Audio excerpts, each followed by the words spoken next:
বন্ধুরা দেখুন, আজকে আমাদের রান্নাঘরে রান্না হবে গাছ পাটা। আর তার মধ্যে যাবে কি দেখুন বন্ধুরা, নিয়ে বসে রয়েছি। এই দেখুন, মানে এরকম কচি গাছ পাঠার সঙ্গে আর এরকম হচ্ছে গিয়ে চর্বি। এটা তো চর্বি না, এটা হচ্ছে গিয়ে আমাদের বলে মুরগির ছাল। এই ছাল দিয়ে ইঁচড় খেতে যা লাগে।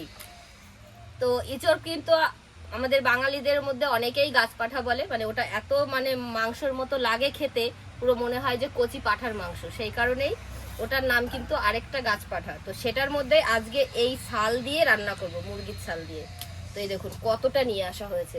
তো এটা পরিষ্কার করাই এখন আমাদের এখানে দোকানে পরিষ্কার করাই পাওয়া যায়, কিন্তু এটা আমাদের এখন বাড়িতে বসে আবার ভালো করে পরিষ্কার করে ধুয়ে নিয়ে তারপরে কি করে রান্না করি সেটাই আপনাদের সঙ্গে শেয়ার করব। তো মা মেয়ে মিলে বসে পড়েছি, আর কাঁঠাল কিন্তু মা নিয়ে এসছে। আমার বাপের বাড়ির গাছে কাঁঠালগুলো এখনই এত বড় বড় হয়ে গেছে, তো মা কেবল নিয়ে চলে এলো। আর এইগুলো আমি এই যে পরিষ্কার করতে বসে গেছি, কারণ টুকটাক এই দেখুন পশমগুলো থাকে, এইগুলো আবার পরিষ্কার করতে হয়। তো এইগুলো করে নিই। আর বোন আছে, বোন মশলাটা করে নেবে, কাটাকাটি করুক। তো গোছ গাছ কিভাবে কি করি আপনারা দেখতে থাকুন, আর কেমন লাগে আপনারা অবশ্যই বন্ধুরা কমেন্ট করে জানাবেন। আর আমার চ্যানেলটি অবশ্যই আপনারা সাবস্ক্রাইব করে আমার পাশে থাকবেন। আর মা মেয়ে মিলেই এখন রান্না বান্না করি, তো অবশ্যই মায়েদের রান্না আপনারা বেশি পছন্দ করেন। তো মার কাছ থেকেই সব শেখা, আর মা তো এখন সাথেই থাকে। তো দেখতে থাকুন। এই দেখুন এখানে তো কাঁঠালও দেখুন কাটা শুরু হয়ে গেছে, আর মা কাঁঠালটা কাটছে, আমি মুরগির ছালটা পরিষ্কার করব। আর এখনো দেখুন বীজগুলো তেমন বড় হয়নি, পুরো কচি। আর এই রকম ধরনের কাঁঠাল কিন্তু খেতে দারুণ লাগে, চিংড়ি মাছের সাথেও ভালো লাগে। আর মুরগির ছাল বলুন বা মুরগির মাংস বলুন, সবকিছু দিয়ে। আর খাসির চর্বি হলে তো আরো বেশ ভালো কথা। আর এইটা দেখুন, এই ইঁচড়টার কাঁঠালের এই বেশি কিন্তু ফেলানো যাবে না, মানে এত সুন্দর কাঁঠাল না। এই দেখুন মা কেটে নিচ্ছে, মা ডুবো ডুবো করে কাটো, আমি এদিকে মুরগির ইয়েটা পরিষ্কার করি। হ্যাঁ, ছালটা পরিষ্কার করি।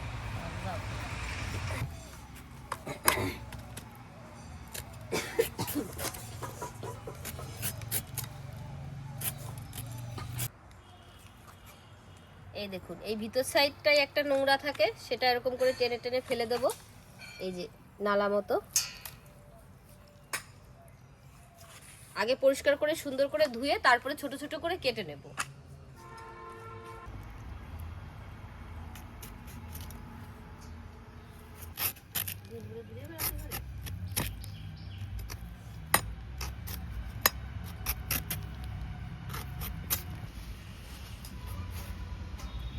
অপোজিট সাইড নালা থাকে, সেটা ফেলে দিই।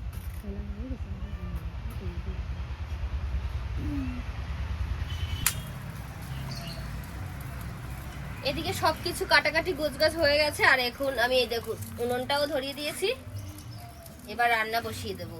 আর মা এই যে কি সুন্দর ইঁচড়টা কেটে নিয়েছে, কাঁঠালটা দেখুন একদম ডুমো ডুমো করে কেটেছে। এটা এখন আমি সিদ্ধ করতে বসিয়ে দেবো। আর আলুটাও একই রকম করে এই দেখুন ডুমো ডুমো করে কেটে নিয়েছে।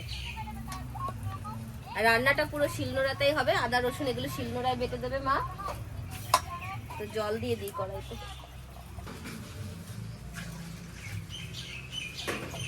এইগুলো ধুয়ে নিয়ে এসছে, এখন আমি ছোট ছোট করে কেটে নিচ্ছি।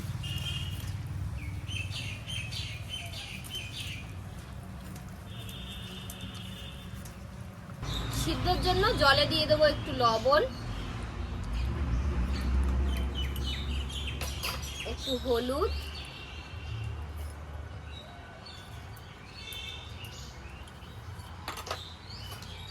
আর একটু দেবো কাশ্মীরি লঙ্কার গুঁড়ো।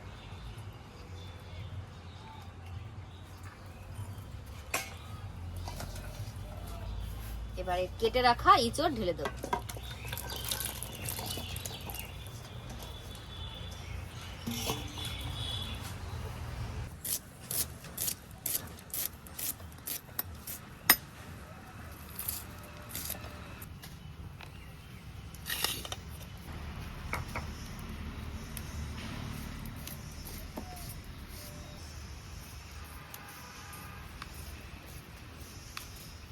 রসুন আর আদা একসঙ্গে আমি বেটে নেব।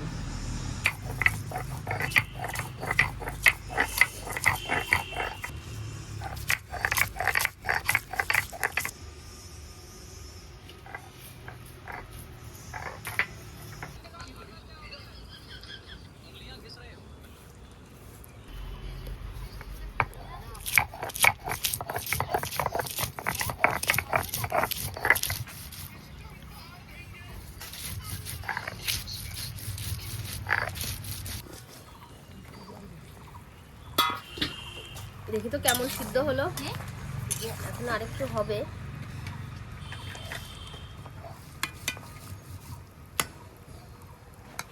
একটু হয়েছে, আরো 5 মিনিট লাগবে। তো এঁচোড়টা হালকা করে সিদ্ধ করে নিয়েছি, এখন আমি নামিয়ে নেব।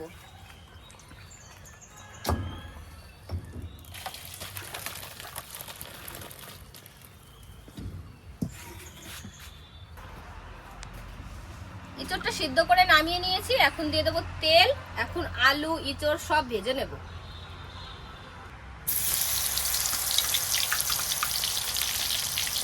আর তেলে এত ঝাঁজ, আমাদের খাঁটি সর্ষের তেল এতে দিয়েছি।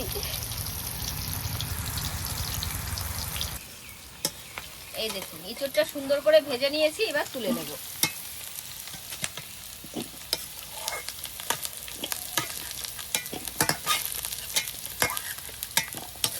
এবার আলুগুলো ভেজে নেব।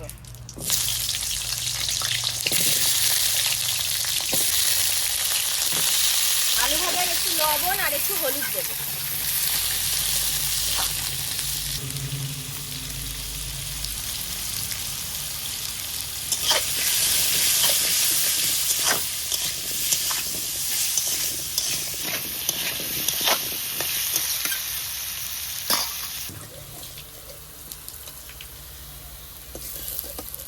আলুটাও ভেজে নিয়েছি লাল লাল করে। এখন শুরু হবে মেন রান্না। এখন কষাবো মশলা। সবকিছু ভেজে নিয়েছি আর এখন তেলও গরম হয়ে গেছে। তো দিয়ে দেবো ফোড়নের তেজপাতা, কিছু গোটা গরম মশলা দেব, আর একটু গোটা জিরে। আর এখানে মা সব রকম মশলা গুছিয়ে দিয়েছে, টমেটো বাটা, পেঁয়াজ কুচি, আদা রসুন আর লঙ্কা।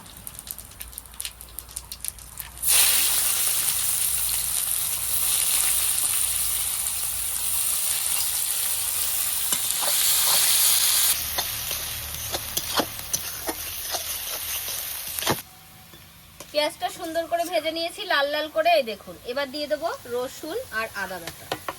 আর এখানে রয়েছে কাঁচা লঙ্কা আর শুকনো লঙ্কা দুটো একসাথে বাটা।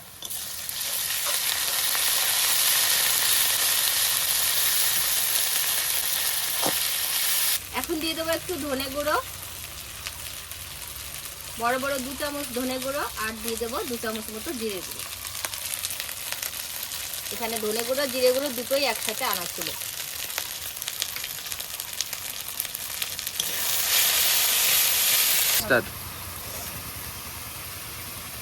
গুঁড়ো মশলাটা দেওয়ার পরে একটু জল দিয়ে দিয়েছি, কারণ উনুনে রান্না করছি, এত জ্বলছে তো মশলাটা জ্বলে যাবে, ওই জন্য। এখন দিয়ে দেবো স্বাদ অনুযায়ী লবণ,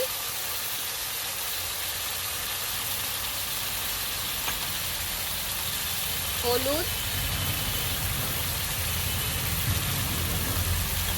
আর একটু কাশ্মীরি লঙ্কার গুঁড়ো।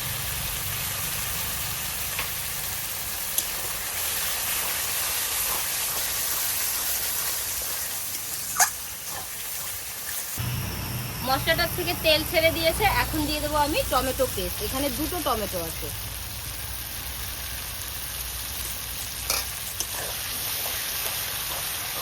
টমেটোর যত সময় রসটা থাকবে তত সময় ভালো করে কষিয়ে নেব।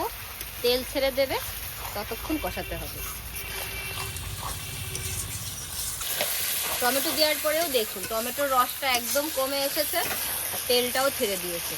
এখন দিয়ে দেবো আমি মুরগির ছাল। দাও মা। এই দেখুন মা সুন্দর করে কেটে রেখেছে, এবার এইগুলো দিয়ে দেবো। মুরগির কটা পাও আছে।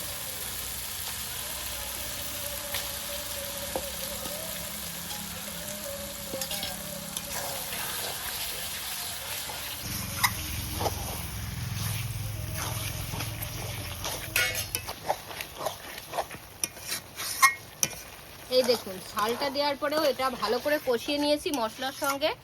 আর এখন যে তেলটা ছেড়েছে এটা কিন্তু পুরোটাই এই ছালের তেল। এরকম করেও যদি গরম গরম ভাতে খাওয়া যায় না, ঠিক এরকম থাকবে, জল টল আর দেওয়া যাবে না। দারুণ লাগে কিন্তু গরম গরম ভাতে খেতে। কষানো হয়ে গেছে। এখন এর মধ্যে চলে যাবে আলু আর ইঁচড়টা।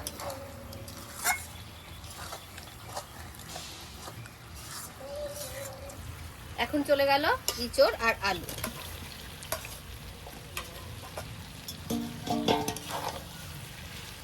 ভালো করে সব কিছুর সঙ্গে মিশিয়ে নেবো। এখন রান্নাটা প্রায় হয়ে এসেছে।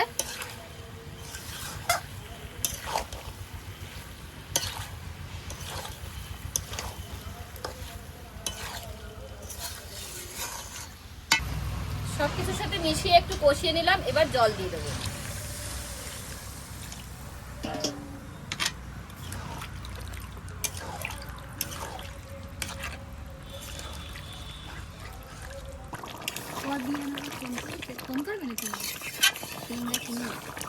রান্নাটা প্রায় হয়ে এসেছে। এখন দিয়ে দেবো একটু গরম মশলা, তারপরে নামিয়ে দেবো।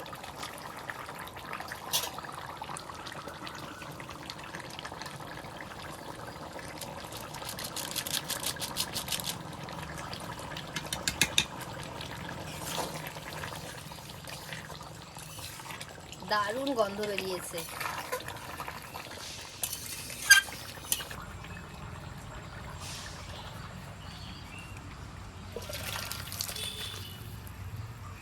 গরম গরম নামিয়ে দিলাম ইঁচড়। আমার মায়ের কথায় গাছ পাতা, তো এটা নামিয়ে দিলাম। আর এখন মা গরম গরম ভাত নিয়ে আসছে, খেয়ে বলছি কেমন রান্না হলো। তো বন্ধুরা, রান্না তো হয়ে গেছে আর সবাই মিলে খেতেও বসে গেছি গরম গরম ভাতে আর গরম গরম ইঁচড়। তো মাকে আগে দিই। মা খেয়ে বলো তো কেমন রান্না হলো।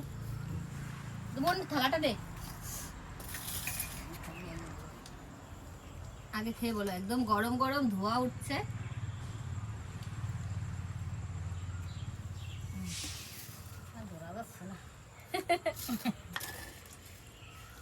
একদম নামিয়েই খেতে বসে গেছি, তা ধরা যাবে?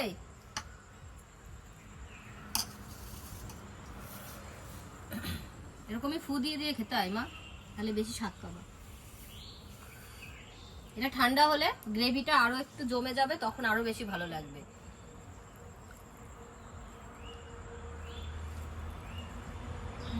কাঁঠাল তো পুরো গলে গেছে। খুব সুন্দর হয়েছে রান্না, দেখে খুব টেস্টি। এত গরম মুখেই দিতে পারছি না, মা টেস্ট বুঝে গেছে।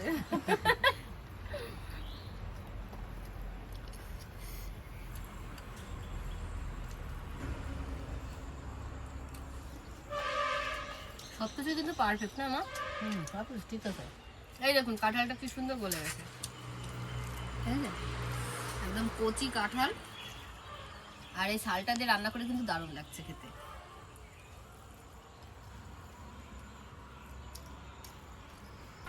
তো বন্ধুরা, আপনাদের সঙ্গে তো পুরো রান্নাটাই শেয়ার করলাম, দেখলেন কিভাবে করলাম। এইভাবে আপনারাও বাড়িতে অবশ্যই করে খাবেন। যারা যারা এই জিনিসটা খেতে পছন্দ করেন, অনেকেই মুরগির স্কিন খেতে পছন্দ করে না, তো যারা পছন্দ করেন তারা অবশ্যই এইভাবে কাঁঠাল দিয়ে রান্না করে খাবেন, খুব সুন্দর লাগে। আর কেমন লাগলো আজকের ভিডিওটি, রান্নাটি, আপনারা কমেন্ট করে বলবেন। তো আপনারা সবাই ভালো থাকবেন, সুস্থ থাকবেন, সাবধানে থাকবেন।